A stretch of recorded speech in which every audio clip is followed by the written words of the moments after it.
오늘은 부활 신앙을 가진 자의 열매라는 주제로 김승용 목사님께서 하나님 말씀 전하시겠습니다. 잠깐 기도하고 말씀 보겠습니다.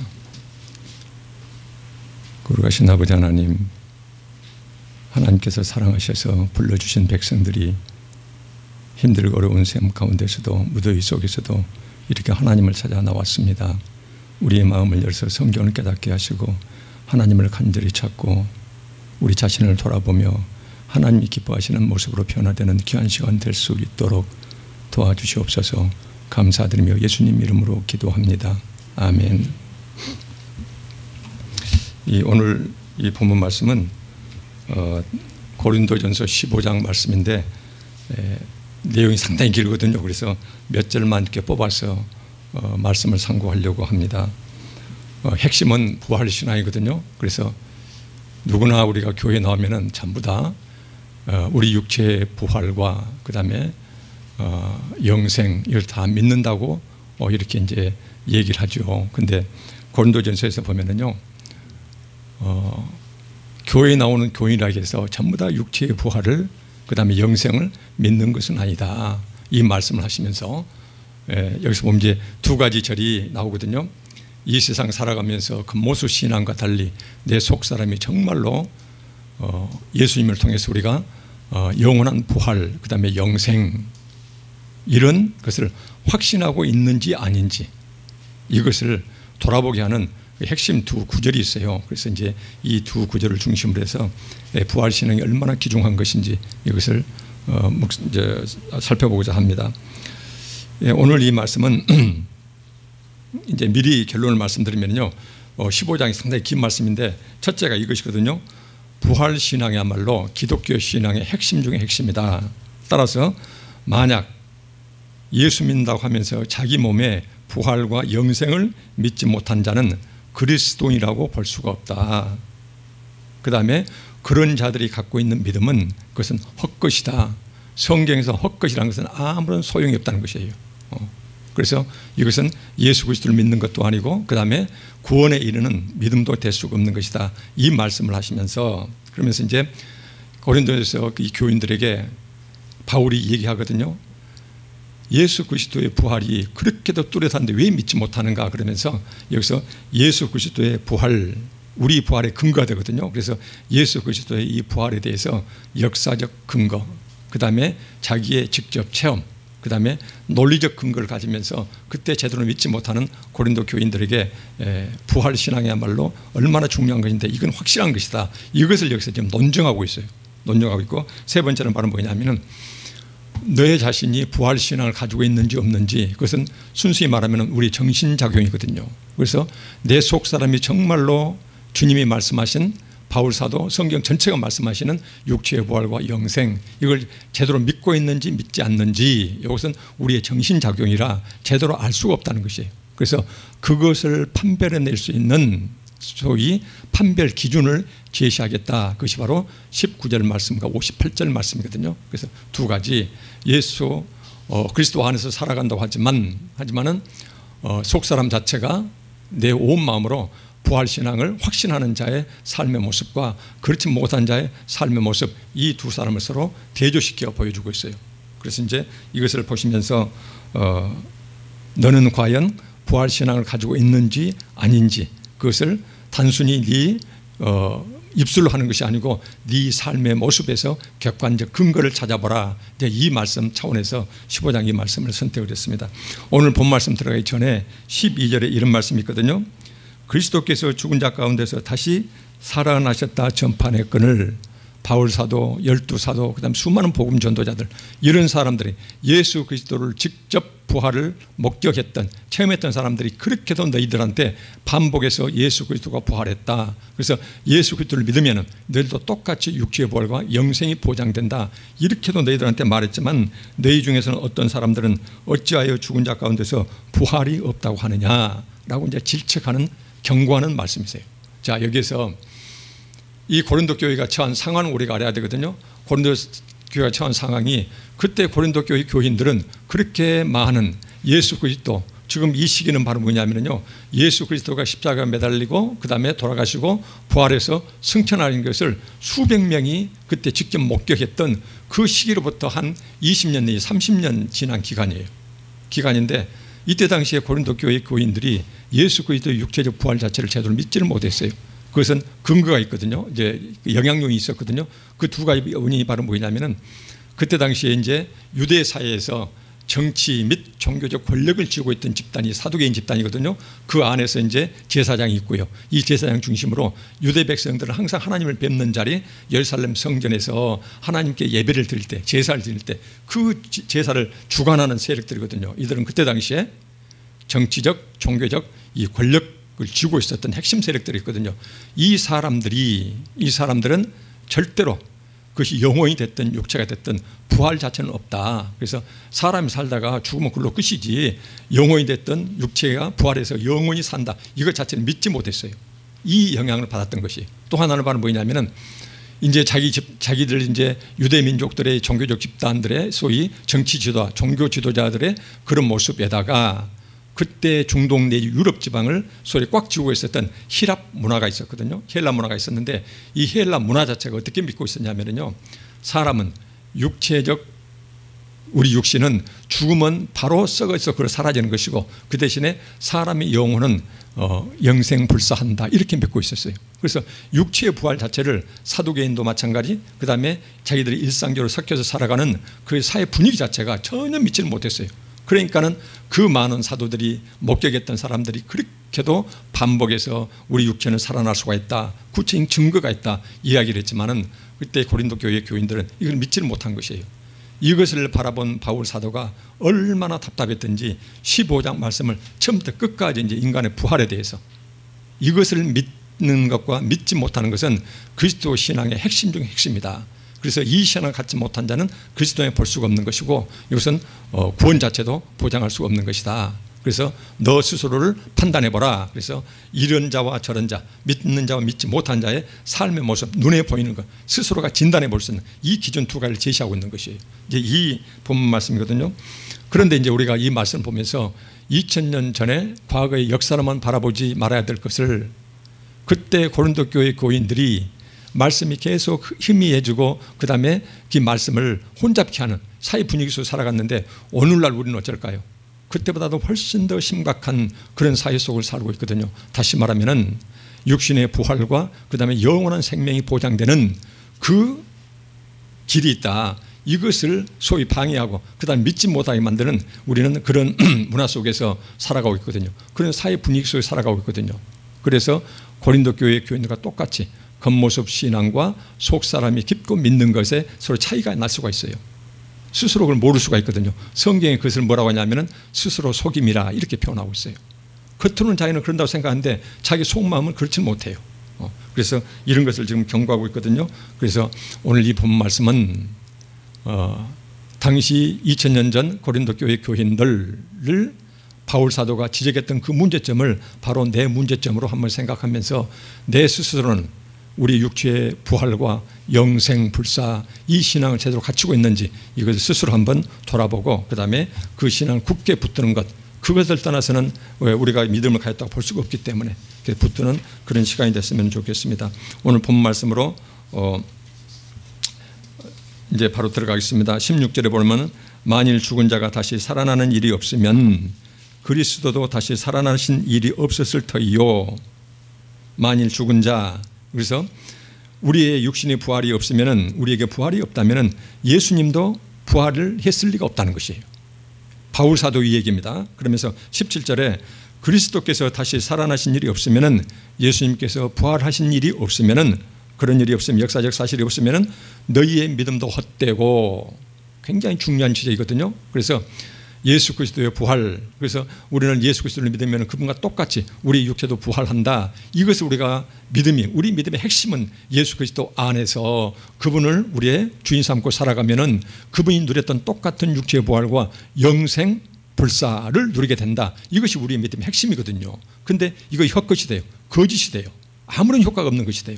그러면서 뭐냐면은 너희가 여전히 죄 가운데 있을 것이요. 죄 가운데 있다는 표현이 뭐 뜻일까요? 죄라는 것은 죄의 삭은 사망이거든요. 그래서 너는 여전히 죽음 가운데서 살아가시고 너는 한번 죽으면 그걸로 영원히 생명이 끝나버린다. 지금 그 말이에요. 믿음이 없으면 그렇게 된다는 것이거든요. 그래서 이 본문 말씀은 바로 예수 그리스도의 부활, 그것이 바로 우리 부활의 근거가 된다는 것이거든요. 그래서 16절 17절 말씀을 보면은요, 바울 사도는 이렇게 지금 논증하고 있어요.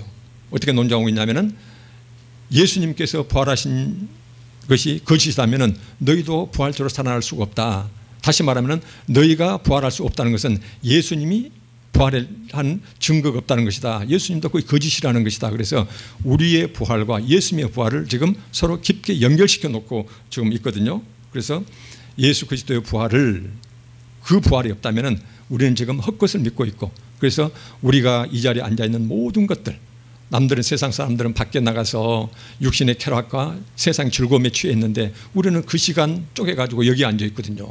그 사람들은 어떻게 해서든지 재물을 벌어가지고 그 재물 가지고 자신의 육신의 쾌락을 위해서 재물을 위해서 아주 끝없이 모으고 있어요. 근데 여러분들은 그 귀한 재물을 갖다가 살림살이로 그런데 아껴가지고 좀씩 이렇게 헌금하고 그 헌금이 흘러가서 가난한 자 돕는 거 바라보면서 기뻐하는 그 삶을 살고 있거든요. 이 모든 것이 거짓이라는 것이요, 헛것이라는 것, 아무런 효과가 없는 것이라는 것이거든요. 지금 이 말씀을 지금 하고 있거든요. 그래서 이제 이 말을 하기 전에 실은 바울 사도는 어떠냐면은 구체적인 근거를 제시하거든요. 역사적 사실, 역사적 근거를 가지고 예수님은 반드시 우리 부활의 근거가 되시는, 우리의 부활을 보장하고 계시는 예수 그리스도의 부활은 반드시 있었다. 역사적 사실이다. 그래서 그것을, 역사적 사실을 하나하나 낱낱이 열거하고 있어요. 그것이 15장 4절에 그 말씀들이 있거든요. 그거 보면은, 얼른 보면은 예수님께서 성경대로 사흘 만에 다시 살아나사 첫째로 게바에게 보이시고 그 후로 12 제자한테 또 보이시고 6절에 보니까는 그 후로 500여 형제에게 일시에 보이시고 500명 이상의 사람들한테 한꺼번에 보여주셨다는 것이거든요. 더 중요한 지적은 뭐예요? 그들 중에 대다수가 아직도 살아있다는 것이에요. 그 많은 사람들이 예수 그리스도가 몸으로 부활체로 나타나서 증거하셨다는 것을 생생히 육신의 눈으로 바라본 사람들 500명이 대다수가 지금 살아있다, 증인이 있다는 것이거든요. 그러가면서 7절에 뭐라고 그래요? 그 후에 야고보에게 보이시고, 여기 야고보는 성경에서 말하는 야고보가 세 사람이 있는데 여기서는 이제 예수 그리스도의 친동생 야고보를 얘기합니다. 야고보서를 쓴 사람으로 알려진 사람입니다. 야고보에게 보이시고, 그 다음에 모든 사도에게, 이 모든 사도는 앞에서 12사도 빼놓고요, 복음 전도자보다 훨씬 더 넓은 개념에 많은 수를 말하거든요. 그런 사도들에게 이렇게 보이시고, 그 다음에 8절에 어떻게 해요? 맨 나중에 만삭되지 못하여 난자 같은, 자기를 하나님께 겸손하게 지금 낮춥니다. 그러게 사울 자신에게도 하나님 예수님께서는 나타내 주셨다라고 말씀하세요. 이것은 뭘 말씀하십니까? 너희들이 믿지 못하는 우리 육체의 부활의 근거가 되시는 예수님의 부활은 수많은 사람들이 구체적으로 확인했던 사실들이다. 그 사람들의 대다수가 지금 살아있는 것이다. 내가 직접 봤다. 사도행전 9장에 보면은요, 사울이 여기서 보면은 15장 4절 은혜 한번 우리가 그 말씀 한번 나누고 싶어요. 어떻게 해서 죽음이 무서워서 도망갔던 그 12 제자가 어떻게 해서 죽음을 불사하고 불구덩이에 뛰어드는 그런 놀라운 변화가 나타났는가? 유일한 한 사건이 있거든요. 여기 보면은 15장 4절부터 8절까지예요. 숫자로 나타난 사람 숫자로 나타난 거 빼놓고 구체적인 사람 이름을 기억해 놓은 곳이 있어요. 그게 바로 뭐냐면은 첫째는 게바 베드로, 둘째는 야고보 7장에 야고보, 셋째는 뭐예요? 바울 자신. 그래서 세 사람 이름이 나타난데요. 이건 우연이 아니거든요. 여기 보면은 전부 다 예수 그리스도를 철저히 배신하고 믿지 않았고, 그 다음 예수 그리스도를 핍박했던 사람들이 어떻게 해서 어느 한 사건을 거치면서 그렇게 놀랍도록 십자가를 향해 뛰어들고 불구덩이에서 뛰어들고 그렇게 미워하고 싫어하고 믿지 않았던 그 사람들이 무엇 때문에 이렇게 변했냐 그 말이에요. 굉장히 똑똑한 사람들이었거든요. 베드로 같은 경우요, 한번 사도행전을 보면은요, 한 번 설교했는데 3,000명 일시에 회심했어요. 나중에 베드로의 설교를 듣고요, 5,000명이 꾸역꾸역 막 모여들고 그랬거든요. 대단한 사람이에요. 그 전에 어쨌습니까? 예수 그리스도를 그렇게 믿고 따랐더니 세상에 아무런 힘이 없어요. 십자가에 죽어나가요. 그러니까는 그냥 거부하고 믿지 않는다, 알지 못한다. 심지어 여종이 와서 얘기하니까는 내가 만약 거짓말하면 내가 저주받는다. 그러면서 예를 들면 등 돌리고 도망갔던 친구가 이 베드로 사도였거든요. 근데 이 베드로 사도가 그렇게 변화돼요. 어떻게 변화됩니까?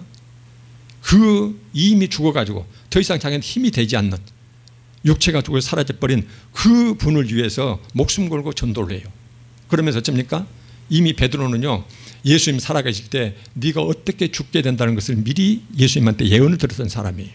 그래서 너는 네 원대로 죽지 못하고 끌려가서 죽을 것이다, 이 예언을 들었던 사람이거든요. 그래서 지금 이 순간에 자기 스승이 죽어 사라져버렸어요. 이제 믿을 것이 없어요. 근데 자기 스승을 전도하고 그 복음을 전한다는 것 자체는 이미 자기가 들었던 예수님 말씀 그대로 이루어지고 있으니까 자기가 어떠한 죽음을 죽을지 알면서도 꾸역꾸역 그 길을 갔던 사람이에요. 야고보요, 친동생이거든요. 예수님이 살아계실 때 5,000명이 5,000명 4,000명을 막 먹이시고 그 놀라운 기적, 죽은 사람이 살아나고 막 병자가 살아나고 그 기적을 보면서도요, 친동생 야고보는 절대 예수를 믿질 않았어요. 그러면서 계속 뒤에서 예를 들면은 비방하듯이 그렇게 믿지 않았던 사람이거든요. 친동생이 예수를 믿질 않았어요. 근데 야고보에게 나타났다는 것이에요. 이 야고보가 어떻게 됩니까? 나중에 야고보서를 써요. 그 다음에 예루살렘 교회의 기둥 같은 이런 사람으로 변화되거든요. 살아있을 때는 변화되지 못한 사람이 어떤 전환점이 있었길래 그렇게 놀랍게 변화되는가? 나중에 죽어나가요. 62년도에 유대 제사장들한테 이 순교를 당한다고 이렇게 이제 기록되어 있거든요. 그 역사서에 보면은 야고보서는 그렇게 해요. 그러니까 예수님 살아계실 때는 그렇게도 만약 믿지 않고 손가락했던 친동생이 예수 그리스도를 부활체를 본 순간, 그 순간 놀랍게 변화되거든요. 바울이요, 여러분 잘 알잖아요. 담메색 도상에 갈 때에 그 전에는 스데반을 죽이고요, 아주 예를 들면 두목 노릇을 했거든요. 그때도 예수 그리스도를 전부 다 이단으로 알았어요. 유대교의 아주 철천지 원수 이단으로 보고 예수 믿는 자를 잡아 죽이려고 굴고는 임명장 받아들고 지금 떠나다 자기 일행들이 있었거든요. 근데 담메색 도상에서 담메색 거의 다 가가지고 갑자기 백주 대낮에 하늘로부터 환한 빛이 자기를 둘러싸요. 그러면서 자기가 죽이려는 이미 죽어 사라진 자의 목소리가 들리면서 거기서 예수님을 뵈게 돼요. 그러면서 어쩝니까? 3일 동안 시력이 사라져버려요. 3일 동안 먹고 마시는 모든 몸의 기능이 다 사라져요. 사람 몸에 이끌려가지고 누워있다가 그 다음에 어때요? 강제로 끌려가는 것이에요. 그렇게 예수 그리스도를 핍박했던 그 바울이 단 한 사건을 겪은 다음에 그렇게 변하거든요. 여기서 구체적인 이름이 거명됐던 베드로, 야고보, 바울은 그냥 여기에서 그냥 금한 것이 아니에요. 이 사람들은 예수 그리스도를 철저히 신뢰하지 못했던 사람이고 오히려 믿지 않고 박해했던 사람들인데 어느 한순간에 놀랍도록 변하는데 어떻게 변해요? 불구덩이로 입만 열면 복음이에요. 그러나 바라보는 것은 오직 예수 그리스도예요. 그 삶은 어때요? 불구덩이 십자가 속으로 칼날 속으로 그냥 파고 들어가는 것이에요. 영리한 사람들이거든요. 바울은 굉장히 똑똑했던 사람이에요. 바울이 살았던 이 다소는요, 그때 당시에 온 중세를 유럽 세계를 지고 있었던 힐랍 철학의 중심지였거든요. 굉장히 똑똑했던 친구예요. 그런데 이 사람이 단 한순간 어느 사건을 경험한 다음에 그러고는 이제 이렇게 놀랍도록 변화된 것이에요. 그래서 이렇게 예수 그리스도를 제대로 믿지 못했던 사람들이 어떻게 한순간을 보면서 한순간 그 체험을 통해서는 변하는데 어떻게 변해요? 목숨이고 뭐이고 세상에 눈에 보이는 것이 없어요. 그렇게 변하냐고 말이에요. 이게 바로 뭐냐면은 예수 그리스도의 육체의 부활을 경험했던 사람들은 모든 사람들이 그렇게 변화됐어요. 오늘 성경 본문이 우리한테 말씀하시는 건 뭐예요? 우리가 익히 아는 것이에요. 맨날 고백하는 것이에요. 근데 이렇게 중요한 신앙 고백, 즉 육체의 부활과 영생에 대한 이 믿음이 네 신앙의 핵심 중에 핵심이라는 것이에요. 이것이 희미하고 이것이 확실하지 못하면 네 신앙은 아무것도 아니다. 지금 이것을 말씀하시면서 너는 지금 어떤 모습이냐, 이것을 지금 묻기 위해서 성경에 기록된 이 말씀들이거든요. 그래서 이제 이렇게 이제 하면서 보니까는 만약 이 신앙이 없으면은 17절 보니까는 그리스도께서 다시 살아나신 일이 없으면은 예수 그리스도의 부활, 이렇게 수많은 사람, 그 다음 내가 직접 체험 당사자다. 내가 봤다. 그러면서 이런 그렇게도 이제 얘기를 하는데 이 예수 그리스도의 부활을 너희가 믿지 못하면은 그러면은 너희의 믿음 아무것도 아니다. 그리스도이 아니에요. 아니고 그 다음에 너희는 여전히 죄 가운데서 말하자면 사망 가운데 죽음 가운데 살아가지고 너희들에게 구원도 없는 것이다. 그래서 너희 신앙의 핵심 중 핵심 바로 뭐냐면은 육체의 부활과 예수 그리스도 안에서 그분 뜻대로 살아가면은 우리는 우리 육체가 부활하고 그 다음에 이 세상 것하고는 비교할 수 없는 새로운 영화로운 몸으로 부활 변형돼서 예수님과 영원히 함께 산다. 그 복을 내가 믿느냐 지금 이 말씀이거든요. 그러면서 이 신앙이야말로 우리의 신앙의 핵심 중의 핵심이다. 지금 이것을 바울 사도가 말씀하고 계시고 예수님이 사방돼서 말씀하신 그 내용이거든요. 이것을 우리한테 지금 각인시키는 그 내용이 되겠습니다. 그러면서 18절에 보니까는 또한 그리스도 안에서 잠자는 자, 요즘으로 말하면은요, 그동안 2000년 동안요 그 힘들게 살아오면서 예수 그리스도를 시인하는 것 자체가 불에 태워 죽이는 화형을 당했던 그 수많은 사람들의 죽음이 아무것도 아니라는 것이에요. 이제 살아날 수가 없으니까. 그래서 예수 그리스도 안에서 잠자는 자, 이미 죽었던 자도 아무런 망하였으니 아무런 소망이 없게 된다. 이 말씀을 하고 계시거든요. 그러면서 이제 중간 결론입니다. 19절 말씀에 이렇게 육체의 부활과 영생에 관한 이런 확실한 신앙을 갖지 못한 자의 삶의 모습이 어떤 모습인가를 19절에 말씀하고 있어요. 지금 뭐냐면은 만일 내가 그렇게도 역사적 근거, 그 다음에 내 구체적인 체험 바울의, 그 다음에 논리적 근거, 이걸 쭉 말씀하시면서 그렇게도 내가 너희한테 얘기하는데 너희들 만약 믿지 못한다면 너희 삶의 모습이 어떻게 나타날 것이냐. 그리스도 안에서 우리가 바라는 것, 너희가 바라는 것, 맨날 잠자고 일어나면 그 꿈꾸고 바라보고 수고하고 애쓰는 것 얻으려고 그런 게 뭐냐면은 우리가 바라는 것이 다만 이 세상 것뿐이라는 것이에요. 오로지 이 세상 것뿐, 눈에 보이는 것. 그래서 맨날 우리가 수고하고 애쓰고 바라보고 막 갖고 싶어하는 것이 세상 사람과 똑같고 여기서 딱 그쳐버리고 더 이상 다른 것이 없다. 세상 사람과 똑같은 것이다. 그러니까는 그 믿음 자체가 아무런 소용이 없는 것이다. 그래서 육체적 부활과 그 영생에 대한 이러한 확실한 소망이 없는 자는 이제 믿어봤자 죽으면 그럴 것이거든요. 그러니까는 그런 신앙이 흐리다는 사람들은 맨날 꿈꾸고 바라보는 것이 이 세상 것뿐이라는 것이에요. 이게 바로 뭐예요? 육체의 부활과 영생을 제대로 확신하지 못한 자는 네 스스로를 바라보라는 것이에요.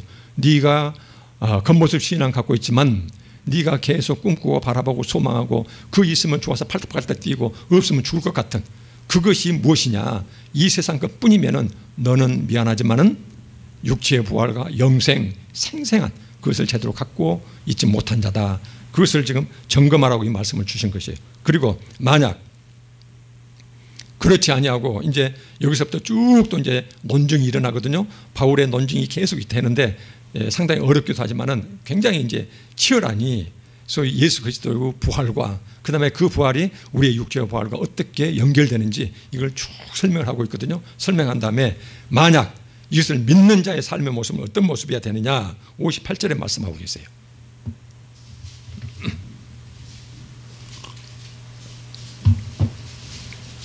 그 보니까는 그러므로 이제 최종 결론이거든요. 내 사랑하는 형제들아 견실하며, 여기는 바로 뭐냐면은 육체의 부활과 영생을 확신하는 그 형제들입니다. 이 신앙인들입니다.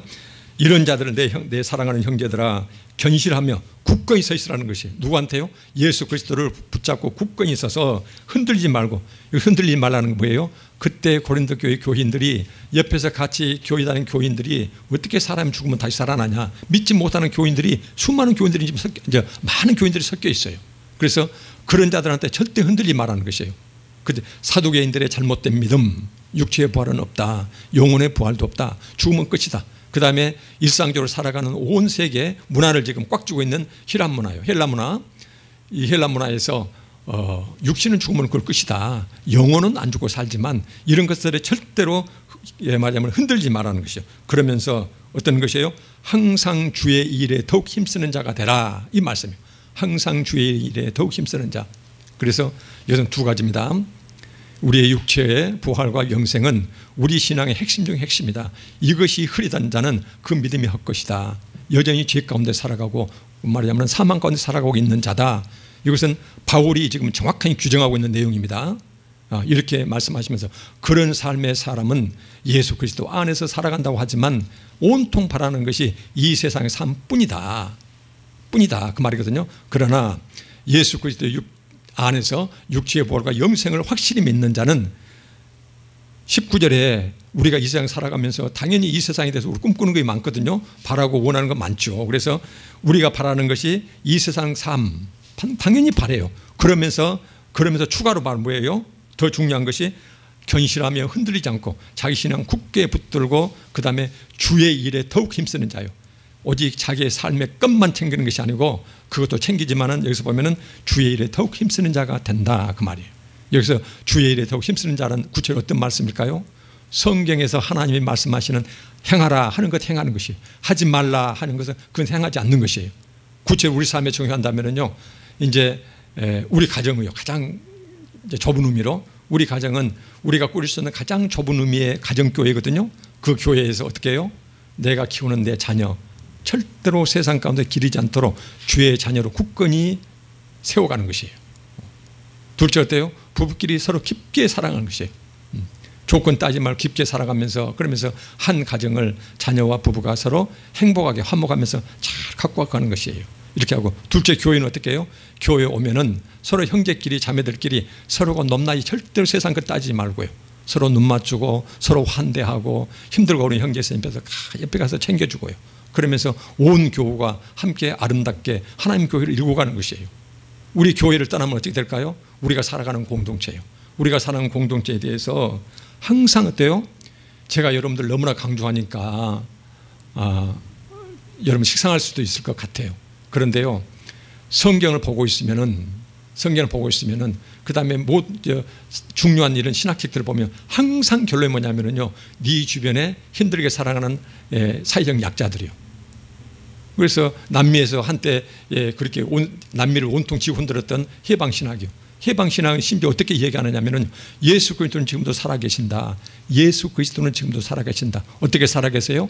네 주변에 힘들고 어렵게 살아가는 사람, 그 사람이 바로 예수 그리스도가 환생해 살아가는 자다. 우리한테 뭘 바래요? 예수님이 힘들고 어렵게 살아가는 지극히 가난한 자의 모습으로 네 주변에 떠돌면서, 그러면서 나를 어떻게 대하는지 하나님의 주님은 우리를 주시해 보신다. 이거 해방신학의 핵심이에요. 예수님은 하나님 우편에만 계신 것이 아니고 이 사람들 마음속에 전부 힘들고 어렵게 살아가는 그 형제 속에서 살아가기 때문에 그 지극히 가난한 형제 자체가 예수님의 환생이다. 이렇게까지 강조할 정도로 해방신학이 한때는 이렇게 유행했었거든요. 그래서 우리가 소위 우리가 살아가는 공동체에 대해서 그 국가가 됐든지 도회가 됐든지 그 다음에 한국교회 전체가 됐든지요, 항상 바라는 것은 그 안에 살아가는 지극히 작은 자들이요, 이 사람들과 우리가 함께 즐기며 함께 살아갈 수 있는, 그들과 함께 행복한 삶을 살아갈 수 있도록, 그래서 말하자면은 국가에서 이루어지는 모든 정책이요, 정당을 지지하는 것, 그 다음에 정책을 지지하는 것, 그 다음에 우리가 선거하는 것, 모든 것들을 그다 초점 맞추는 것이에요. 설령 내가 세금도 많이 냈고 손해보는 한이 있더라도 내 주변에 힘들고 어렵게 살아가는 사람이 좀 더 나은 삶을 살 수만 있다면요, 그런 정책 어때요? 지지하고 발언하고 투표해주고 그들을 위해서 행동해주는 것이에요. 이것이 바로 뭐예요? 예수 그리스도 안에서 항상 주의 일에 힘쓰는 삶의 구체적인 삶의 증거들이에요. 그래서 이런 삶의 모습이 나타나는가? 예수 그리스도 안에서 이런 삶이 나타나는 자는 뭐예요? 그 안에 세상 것만 바라보고 사는 것이 아니고 이 세상 다음에 나에게 오게 될 육체적 부활과 영원한 생명, 거기에 비춰보면은 예수님이 너무나 귀한 것이에요. 그 다음에 형제들이 세상 재물이 다가 아니거든요. 그래서 그들의 고통을 예수님이 바라보고 계시는데, 예수님이 속상해하고 힘들어 하시는데 그렇게 좀씩 도와주는 것이에요.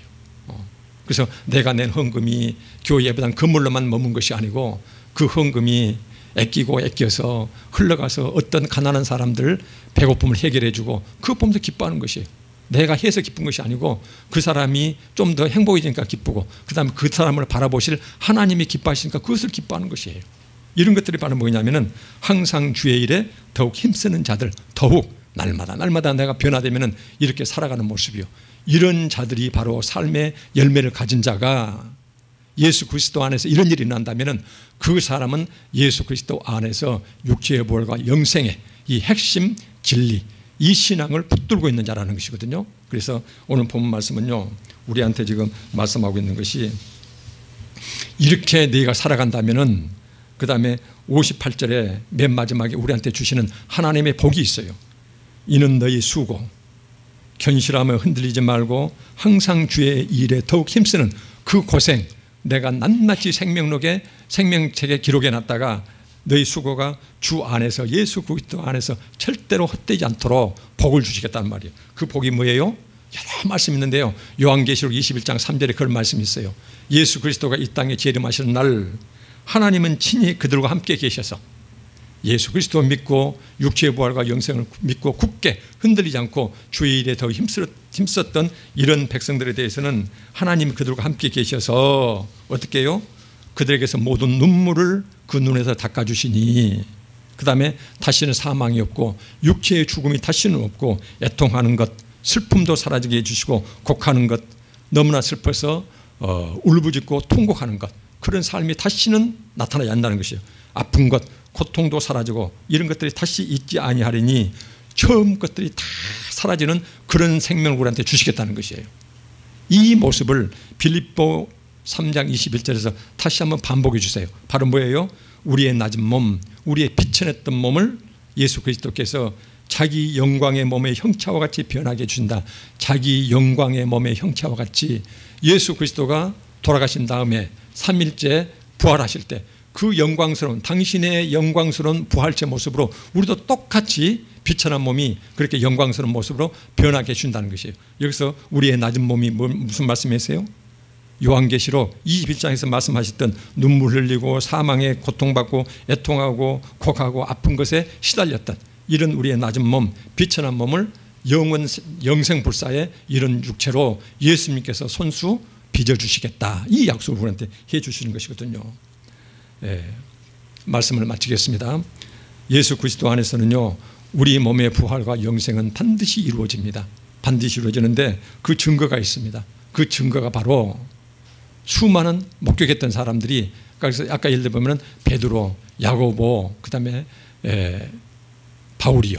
이런 사람들은 그 전에 예수 믿기 전에 이렇게 예수의 부활체를 경험하기 전의 삶과 경험한 후에 그 사람들의 극적인 삶의 그 변화요. 그래서 이런 사람들은 다시 한번 반복드리면은 그 사람들은요, 예수 그리스도의 부활체를 직접 목격하고 체험하고 그 다음에 예수 그리스도로부터 나를 위해서 살아가면 내가 이 복을 나한테 주시겠다. 이 복을 딱 깨닫는 순간이요. 이 사람들은 입만 열면 찬송이었어요. 복음 전도였어요. 바라보는 것은 항상 예수 그리스도를 바라봤어요. 예수 그리스도를 표대 삼고 살아갔어요. 그 다음에 그 삶의 모습은 어때요? 이 세상 가운데서 하나님의 영광이도 하나님만 기뻐하신다면 십자가가 됐든 불구덩이 됐든 전혀 눈 하나 감지 않고 그 길을 향해서 걸었던 이런 놀라운 변화가 일어났는데 그 변화의 촉발점이 예수 그리스도의 부활 사건이거든요. 증인들이거든요. 그래서 오늘 고린도전서 15장에서는 이것을 우리한테 들이대시면서 이 신앙을 너는 갖고 있느냐, 그래서 갖고 있다면 너는 이런 삶의 모습이 나타날 것이다. 견실하며 흔들리지 말고 항상 주의 일에 더욱 힘쓰는 삶의 모습이 나타날 것이고, 예수 그리스도 안에서 살아간다 하면서도 그 신앙이 굳세지 못한, 흐리다고 믿지 못하는 자는 그리스도 안에서 살아가지만 항상 바라는 것이 이 세상 삶뿐. 그래서 네 모습을 이 두 기절 말씀이요, 19절과 58절 말씀에 비추어서, 이걸 비추어서 네 속에 있는 부활신앙이 어떤 상태인지를 지금 판별해보라. 이 말씀을 지금 주고 계십니다. 그래서 오늘 이 본 말씀을 우리 사람한테 적용하면서 이것이 자신이 없고 흐리다면요, 그걸 느끼는 순간이 하나님께 복이라고 그랬죠. 그래서 기도란 말씀이거든요. 그래서 그 길로 부르시는 하나님의 신호가 어찌할꼬 그것이에요. 그래서 우리가 기도하면은 우리 기도가 부족할 때 성령께서, 우리한테 가장 필요한 기도는 성령께서 말할 수 없는 탄식으로 우리의 기도 부족, 이것을 좀 채워주신다고 했거든요. 반드시 그 길로 이끌어 가세요. 그래서 우리가 이런 복을 받는 그런 우리 남은 삶이 되었으면 합니다. 기도하고 마치겠습니다. 아버지 하나님, 우리 모두 부활신앙을 의심 없이 확신할 수 있도록 도와주시옵소서. 그리스도 안에서 다만 이 세상 것만 바라보지 말게 하시고 항상 흔들림 없이 주의 일에 더욱 힘쓰는 자들이 되게 하여 주시옵소서. 부족합니까? 채워주시옵소서. 잘못된 것 있습니까? 고쳐주시옵소서. 반드시 부활신앙 속에서 흔들림 없이 살아가게 도와주시옵소서. 특별히 우리 형제 중에서 군입대하는 인분의 청년이 있습니다. 주님 제대하는 그날까지 주님 손잡아 주시고 가슴에 품어주시고 항상 동행해 주시옵소서. 우리 주 예수 그리스도 이름으로 기도합니다. 아멘.